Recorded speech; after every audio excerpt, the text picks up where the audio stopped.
Wake Up with Jim and Saab is now exclusive on Spotify. If you're thinking of making your own podcast, use Anchor. You can download it free on the App Store and Play Store.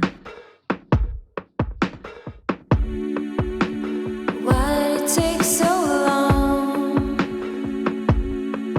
I'm tired of talking. Welcome to the Wake Up with Jim and Saab podcast. We back. And you know what we haven't done in a while? What? A Malibag. Oh. Shall we? Okay. Let's get into it. Pero before we...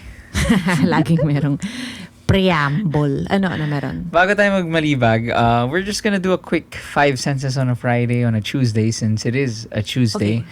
And we're recording on a Tuesday, but this is gonna be uploaded on a Wednesday. Not complicated at all. Yeah. So, Ice.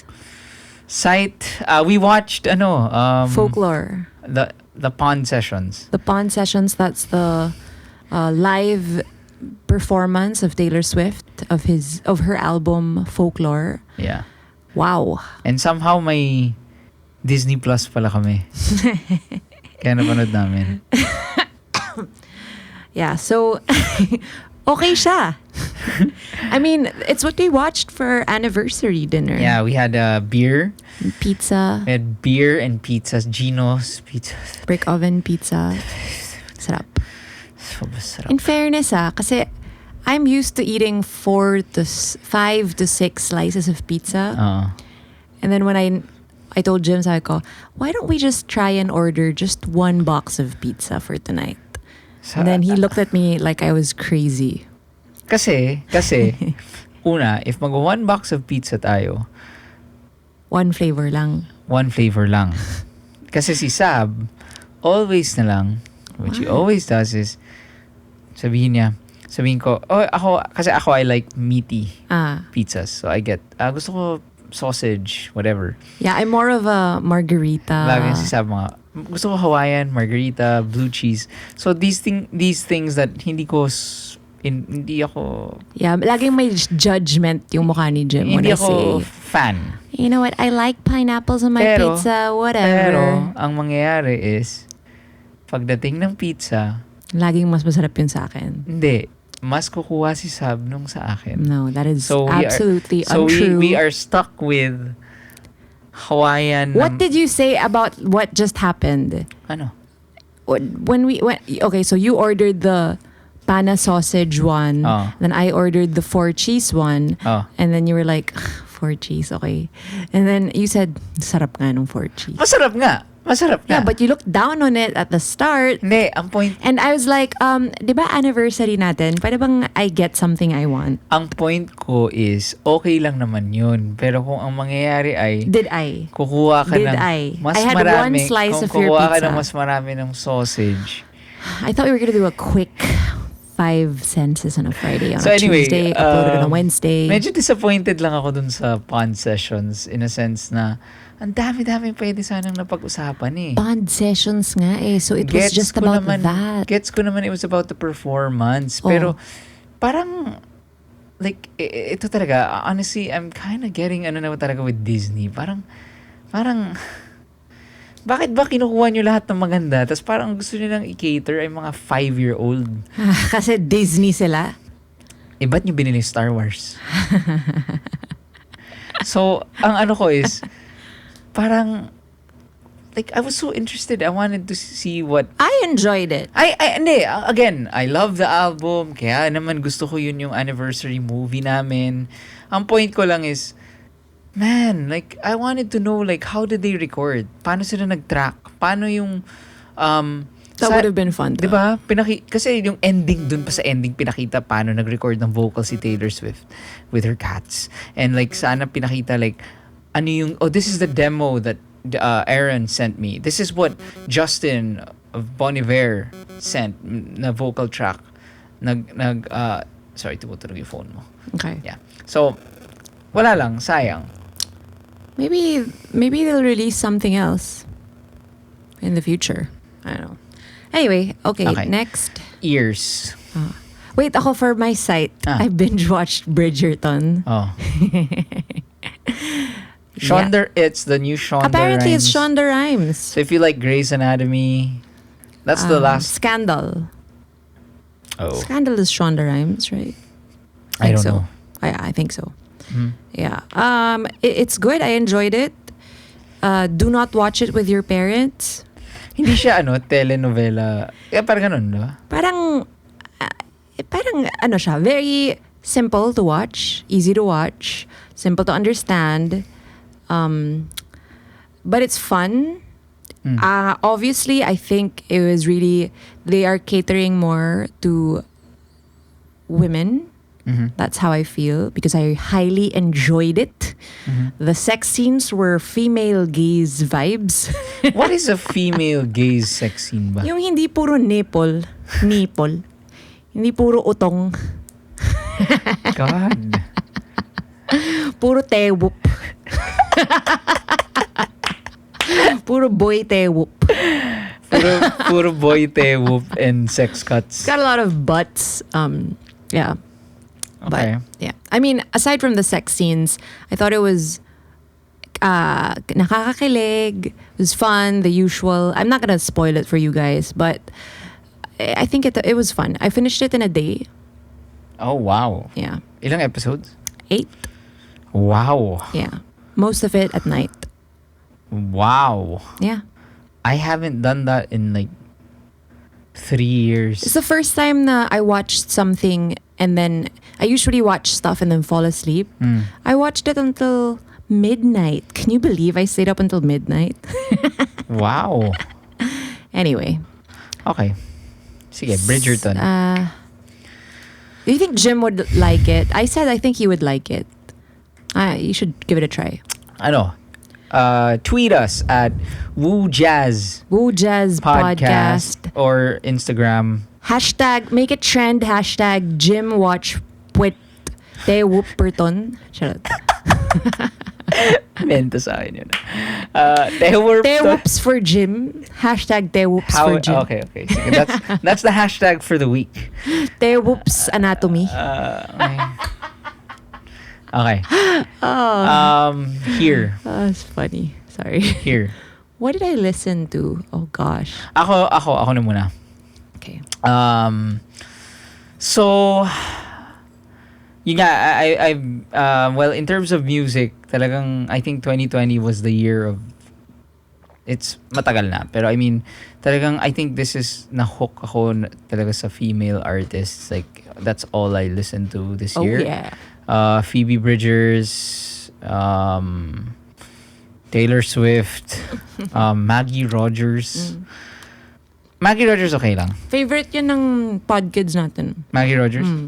I mean, not okay lang. I mean, compared kay Phoebe Bridgers. Anyway, what I listen to is, so, again, what I listen to go to sleep is the Joe Rogan podcast.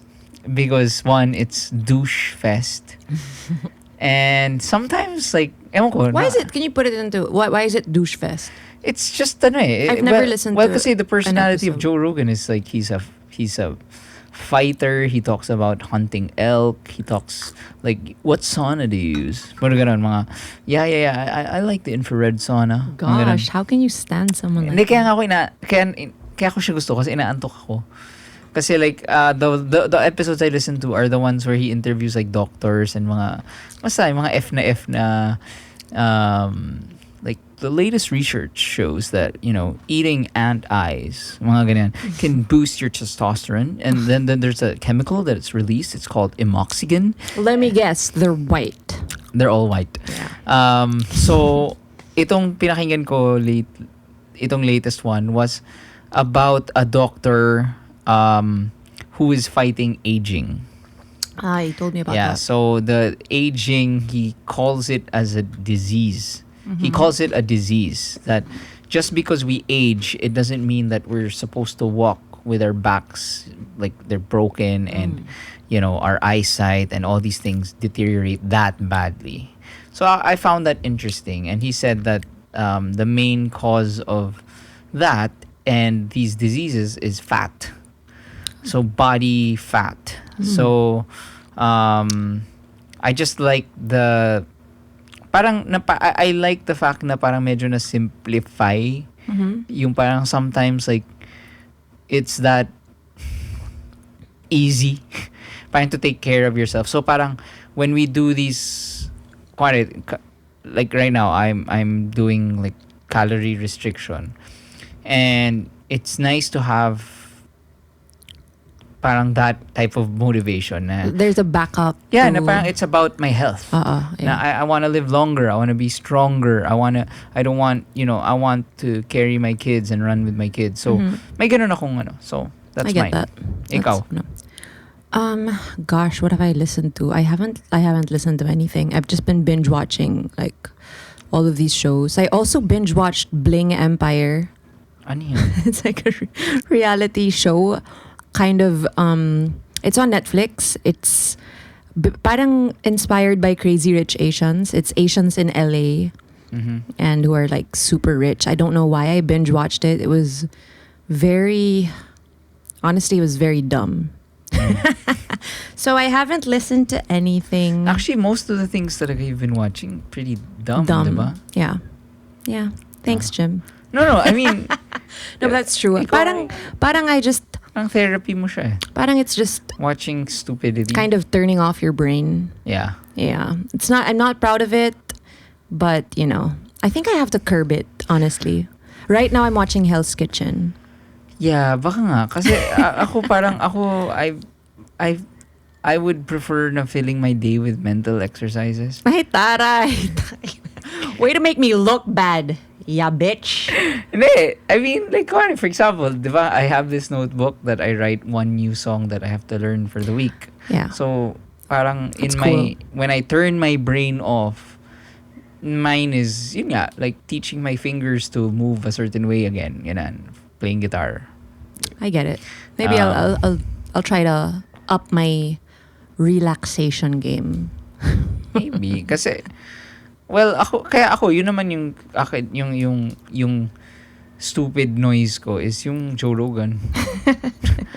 Like listening him talk about for like 30 minutes, no joke, sabi. As in, the difference between infrared sauna and a real sauna.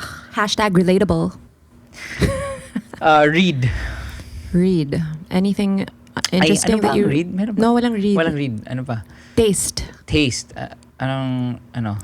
May linuto ba ako na special? Yes, you've been cooking this.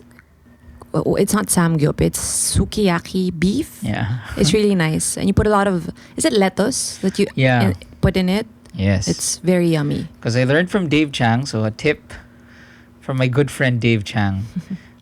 Use iceberg lettuce as your chop suey. So, since Isabel's kami, we have a lot of lettuce here. So, I just have, Saab, your phone's making noise. So, my thing is I cook a lot of stuff, delicious stuff, and then I just throw in like heaps of lettuce, and it becomes like chop suey magic. And also, I think kaya ako sobrang ginanaan is because of our new kitchen. Yeah. It was a project by Saab. She renovated our kitchen, our whole first floor. Talagang siya bahala. Exactly why I need to do some stupid stuff. Exactly. To watch some stupid stuff. So, It's very difficult on the brain. What else? sobra. Grabe yung si Saab, mga lalapit sa akin, like, usually pa at mga 10, pagpatulog na, tapos parang, anong mas gusto mong swatch dito? Tapos ako, yung kahoy. I'm really lucky that you completely trust me in my taste. Like you kasi just, maganda taste. aw, thank you. Yeah. Where are we? Ikaw, anything else that you tasted? What did we eat? Well, again, na-rekindle yung love ko for Geno's. Oh, yeah. Parang kasi nagka-traumatic experience kami, nag-Geno's kami. Because you microwaved it instead of toasting it. Hindi ako yun. Hindi, sorry.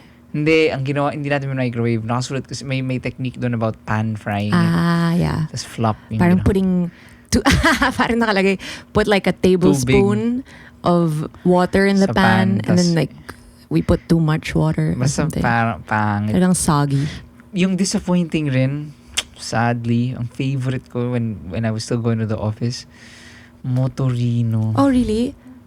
I Di ba don't. we had- I remember our bill was very expensive and it didn't live up to the The hype. reason why daily, me, Ali, and Saab, Motorino. Well, kami ni Ali, everyday kami halos nagmo-Motorino because may Zomato pa nun. Yeah. So, Aw. kamis. What else? What's the next? Touch. Ano ulit ang touch?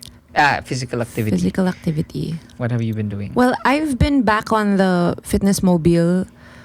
I'm happy to say I've recovered from my wrist/hand injury. Mhm. So When you punch the floor, kasi stop it. Shh. sobrang galit mo. We do Try not have to look- talk try- about try- that. Try looking for one of our gigs. Makikita nyo kung... Stop. Joke. Stop it. Okay, so I'm happy to say that I'm back lifting my weights before I got my injury. So getting back there. Ako, ang recommendation ko for you guys, I'm super having fun with this app. Fitbod. So if you guys have weights at home, this is like the ultimate, parang wala kang iisipin and it tracks like, it's, in fairness to the app, like it's very inspiring. Like it always has like, oh, you hit a personal record, or like this week you worked out for, apparently last week I worked out for 6 hours in the week. Jeez. That's Jeez. Yeah. actually kahit konti lang yun. That's a lot. That's a lot. So anyway, Another physical activity that I've been enjoying actually is taking walks in our small garden. Because we also, aside from the home renovation that we did, we also did a little an upgrade of our garden. So now the boys like walking there, and we really like enjoying nature. yeah. So there. Yes, I so think we're that done. is 5 na ba yun? yes. Yeah, that's 5. That is 5 senses on a Friday, recorded on Tuesday, uploaded Uploading. on a Tuesday or a Wednesday. Time for Hindi the pa sure. Malibag, but before we do the Malibag, let's take a break. All right, this Malibag is called Am I a Mean Person? Sad tear emoji. Hi pod parents, hope you're safe and healthy. I've been a fan since 2019 and I'm still hooked to your podcast up until now. Aw. Just please call me Aya. Me and my boyfriend have been together for almost a year. He's a good guy. He's loyal, kind, and gives me lambing when I need and ask for it. Wala talaga kami naging problem since 2019. I have one concern about him though, and I just want to confirm if I'm just being OA about this. Palagi kasi siyang nagrereklamo about his career. At 27 daw, wala pa din siyang nararating sa life. Never pa siya nag-work. After graduation kasi, nag-aral ulit siya ng ibang course. He graduated 2018. 2019, he tried applying for the job for that course pero mahirap kasi makapasok sa industry na yon. So di siya nakapasok. Then 2020, due to the pandemic and layoffs, hindi niya lalo ma-pursue ngayon yung job for that course. Na-stop ako sa current work ko due to the pandemic, kaya nag-apply din ako kaagad for work from home jobs. I tried to help him too by giving him links from different companies. Since akala ko ang goal niya is to earn. He got accepted at a call center job. He signed the offer but then ditched it even before he started. Ooh. Nahihiya daw siya sa sasabihin ng friends and family niya. Hindi daw niya kaya yung time. Baka daw ma-brain dead siya. Sobrang na-off ako sa sinabi niya. I was so confused kung ano talaga gusto niya gawin in life. Current routine kasi niya is sleep, eat, game, repeat. Oh. Sounds familiar. I tried to understand him. Hindi ko inaway. Pero I made sure to ask why and kung ano ba talaga goal niya para I could help him. Sabi niya, magbe-business na lang daw siya. Oh. No.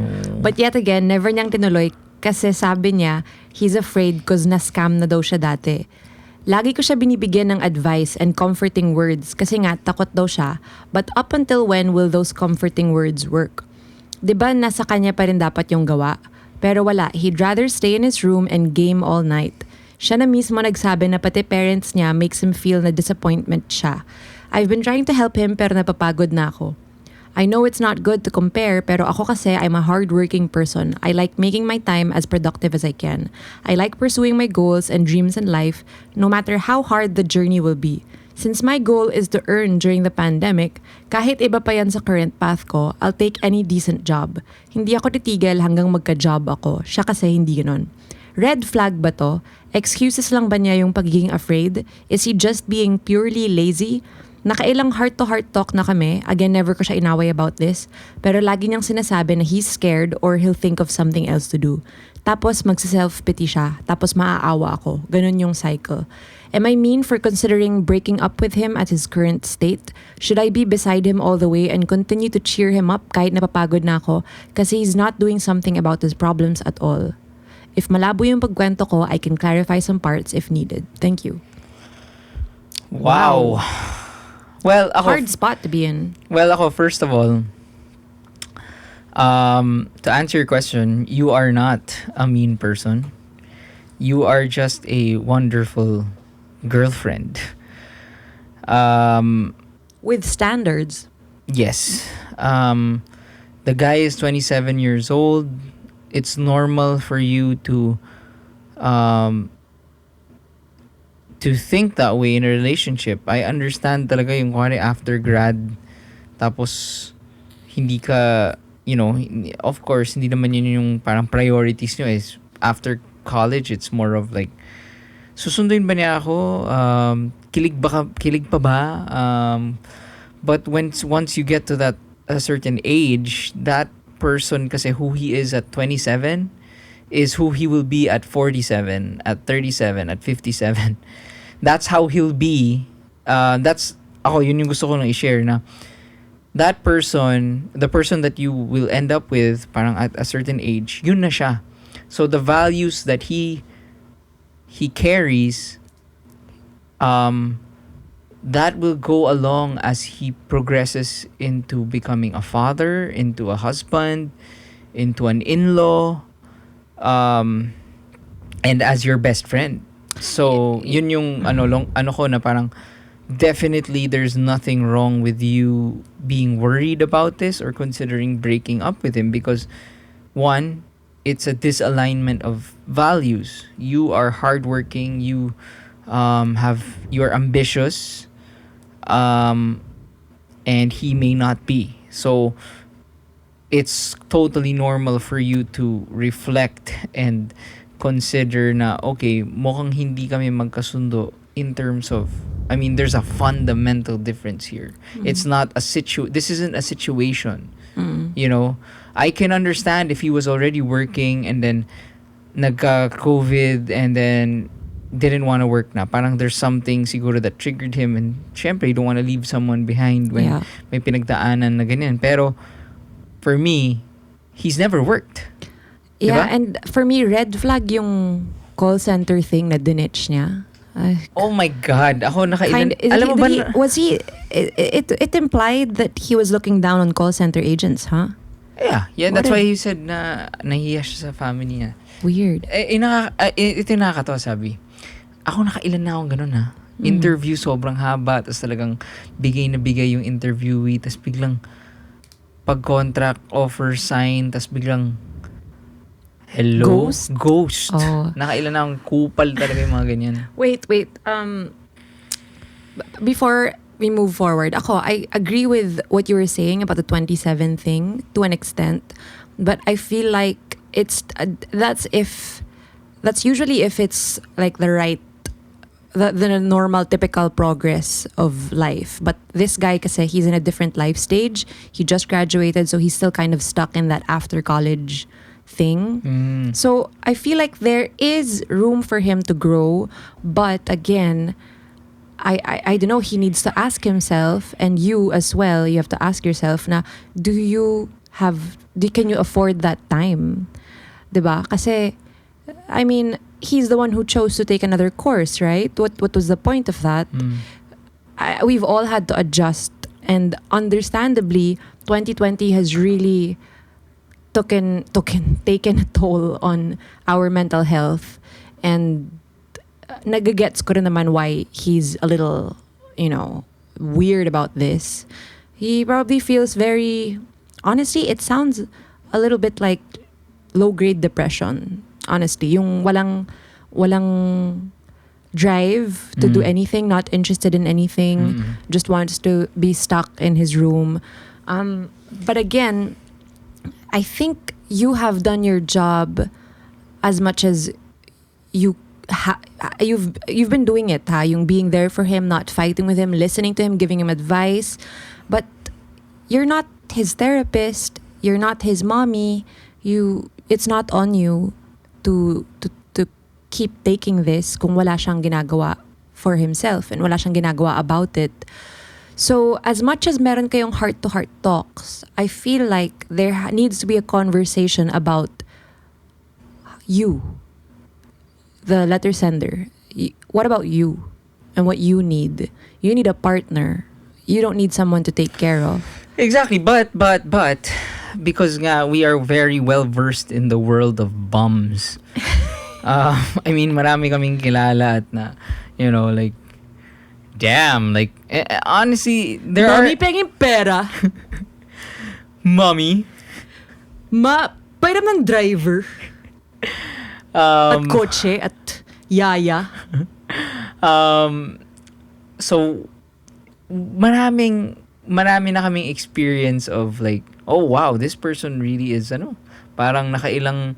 There are people, kasi, there are people na who try and just never figure it out, and therefore yung sabi mo nga, they might end up getting depressed, and they don't try anymore. But there are also people na just really have no drive. I mean, maybe it's the way the environment, the way they were raised, like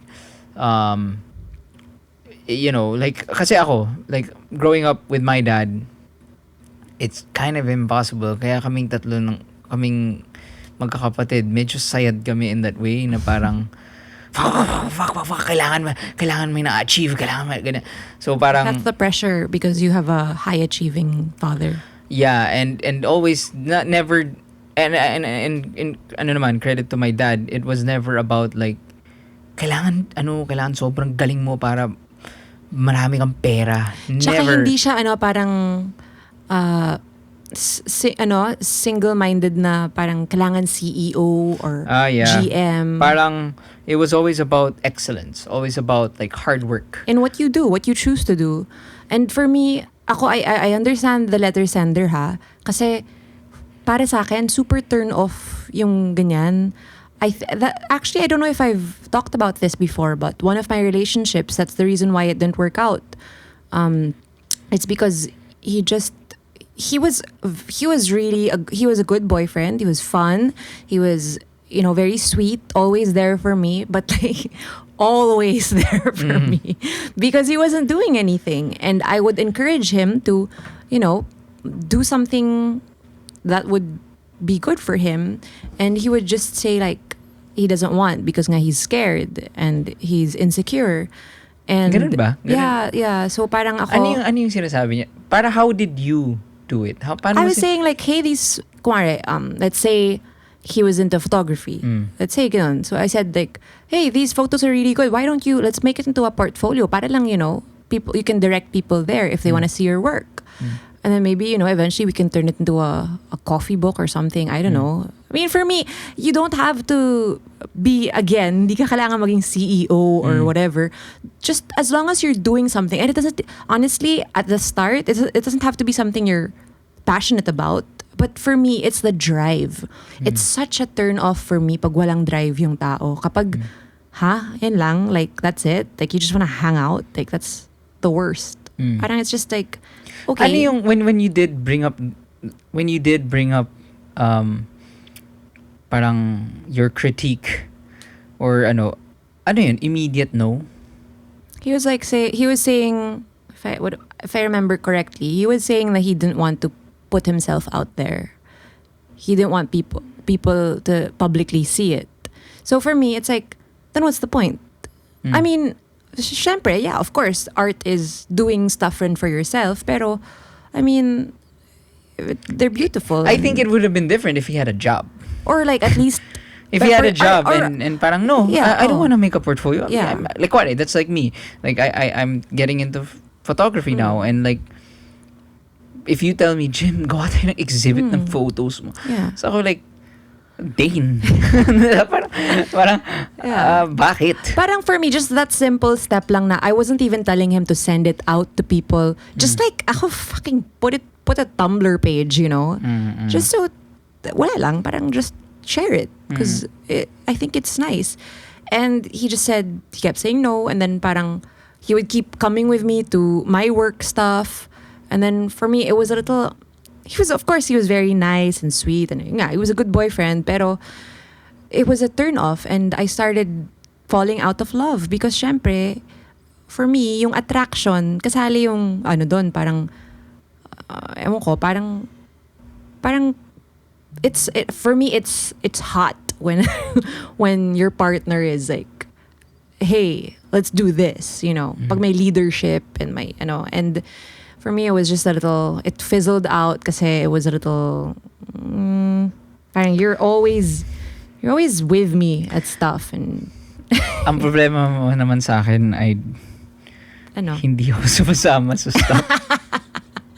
Hindi naman, okay lang yun. Nagets ko na rin naman yun. Pero, ayun, yeah, so I'm sorry I made this about me, but just I think that will help kasi it's important that letter sender knows na you know that this is actually a very common thing. Yeah. And so that's why I want to reiterate na it's not a problem that you're feeling this way, that's na you're evaluating your relationship. No, do not, when it comes to your partner, your future partner, your potential partner, don't ever settle. Yeah. Don't settle. Kasi, kaya ako, here's the thing though. There are some people kasi, we know people who actually like that. Who like bums. Diba? No, diba? Parang, they thrive off na, my partner is so dependent on me. Like he... honestly, I don't think that's healthy, but... Yeah, but there's some people who are like that na, he's 40 plus years old and, you know, we're about to get married, he doesn't work, but, you know, okay lang.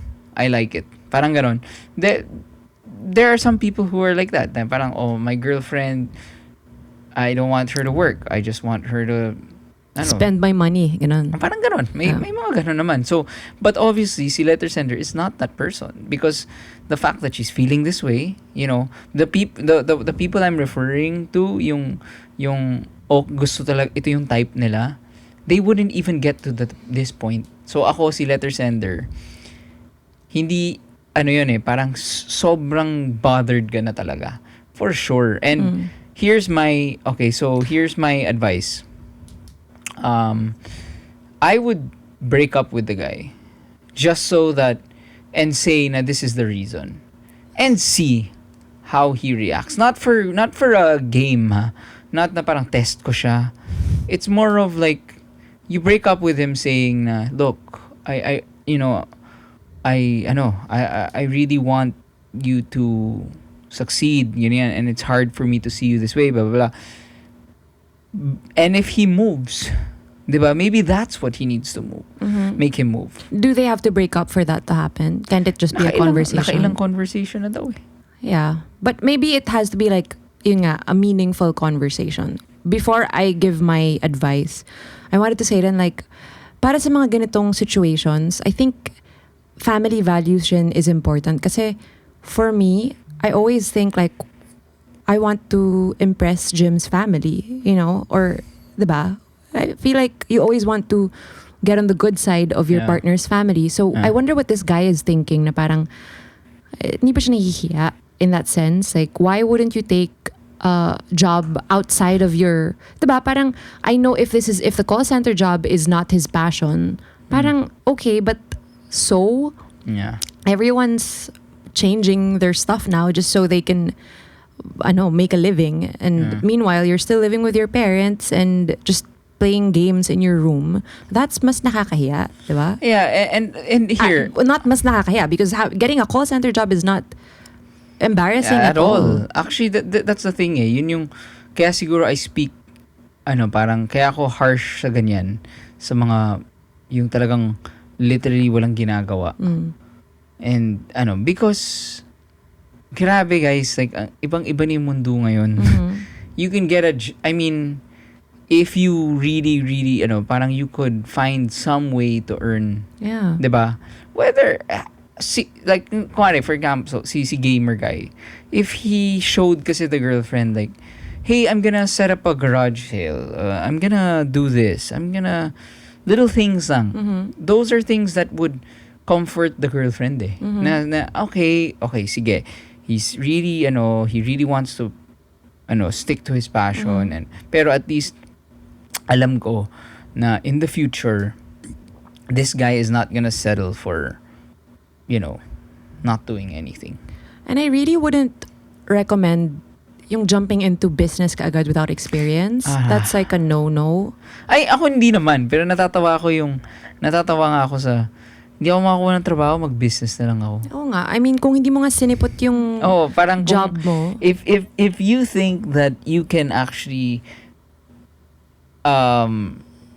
start a business on the fly and you can't even start 6 months or at least last 6 months with a job, you're throwing away your own money and weird. time. Yeah.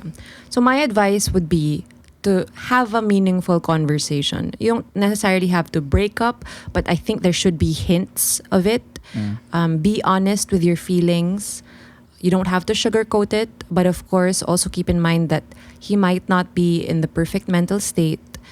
But when you talk, I think you can't let him get away with just, I'll work on it. I think you have to demand or ask for concrete steps. Yeah, not demand. Parang lagyan na natin ng timeline to. Yeah, and then ako nga, you're so sweet because you're very helpful with it. So you can, instead of demanding, you can tell him, okay, let's make a plan together. Okay, let's make a plan together. No te-whoop. No. Kung no o habart. No nipple. No ohabart, no nipple. Enslave the nipple. That's funny. Yeah, so I think you need concrete steps. And if you're there, you want to be there for him, don't coddle him, but be there in making these plans with him. And help in as much as you can without putting your own work and well-being on the back burner. So I hope everything works out and that the hint of a breakup will light a fire under his ass. Taray. Because FYI ako, when I broke up with my boyfriend, my ex-boyfriend, he got a job like next week or something. Within the next 2 weeks, he got a job. And unfortunately for him, because fortunately for me, I found Jim later on. Pero unfortunately, even if he got a job, it didn't save our relationship because I already was just out of love na. So hopefully you're not at that point yet. But I think if you are getting there, you should let it be known if you want to save it. Yeah. Seems like this guy is harmless naman and is a nice guy. So it's good that you're trying to help him. And I hope everything works well for you. Yeah. That's it. All right. All right. Bye.